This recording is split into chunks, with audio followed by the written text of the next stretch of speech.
President शुक्रगुजार municipality yes administration यमो कोर लाइट चालू ये प्रॉब्लम गसान कालचन सुल चीर कह चीर मुसाफिर या गाड़ी सान तम अन गट मज हेन उकन उकन फंक्शन कर वो तो बाजी गो रुत सड़ा खुश अत मज कि यमो कोर लाइट वाइट गई चालू ये असल पे शुक्रगुजार कि आज इनको हमने यहाँ पे स्टार्ट किया।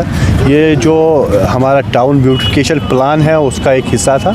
इसमें हम जो लारू बस स्टैंड में जो इसका जो फ्रंट साइड है उसमें हम पूरा ग्रीन पैच बनाने जा रहे हैं। जितने भी यहाँ पे मुसाफिर आते हैं या जितने भी हमारे ड्राइवर हजरात हैं उनके लिए जो आगे रहेगा सामने बैठने के लिए जगह थे, क्योंकि ये भी ज़िंदगी अच्छी तरह बसर करें, खाना पीना इनका वहाँ पे हो जाए।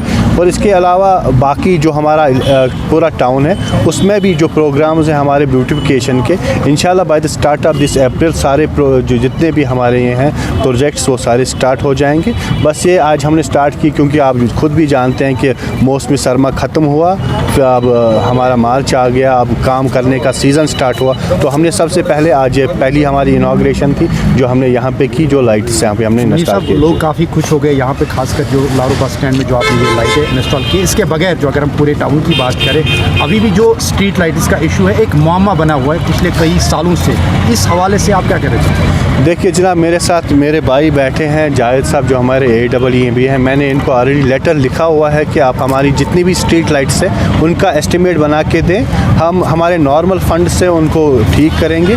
जितनी भी दिक्कतें हैं इंशाल्लाह माही मुबारक हमारा आने वाला है, उससे पहले इन सभी चीज़ों का, इन सभी शिकायतों का अजाला किया जाएगा और जितनी भी स्ट्रीट लाइट्स यहाँ पे हमारी हैं उनको हम बिल्कुल ठीक करेंगे। तो केयर टेकर के लिए आप जो है लोगों को क्या मैसेज देना चाहेंगे, किस तरीके का तहफ़्फ़ुज़? देखिए ये जितनी भी यहाँ पे प्रॉपर्टी है, जो भी गवर्नमेंट प्रॉपर्टी है, वो किसी की किसी गवर्नमेंट ऑफिस की प्रॉपर्टी नहीं होती है, ये हमारे लोगों की प्रॉपर्टी है। हमारे लोगों को भी चाहिए कि वो भी इसमें ओनरशिप दिखाएं। जैसे हम अपने घर की देखभाल करते हैं वैसे ही हम जितनी भी हमारी गवर्नमेंट की चीज़ें होती हैं इनकी भी देखभाल करें, इनका भी ख्याल रखें। न कि हम ऐसा करते हैं कि जैसे आप अगर आप यहाँ पे अभी देखेंगे हमारे वाशरूम वगैरह की हालत, इनकी गंदी बहुत बुरी हालत हुई है। बार बार मैं अपने 2-3 साल की बात करूँ, 2 बार मैंने इनको रिपेयर भी किया, लेकिन फिर भी मैं आज देख रहा हूँ हम मेरे पीछे एक वाशरूम बनाया, ना उसका मोटर कहीं है ना उसकी सिंटेक्स कहीं है। तो कहीं ना कहीं जो हमारे लोग हैं वो भी इसके ज़िम्मेदार हैं। उनको भी चाहिए कि वो अपने में वो एहसास पैदा करें कि हम उनकी भी एक ड्यूटी है समाज की खातिर। Thank you.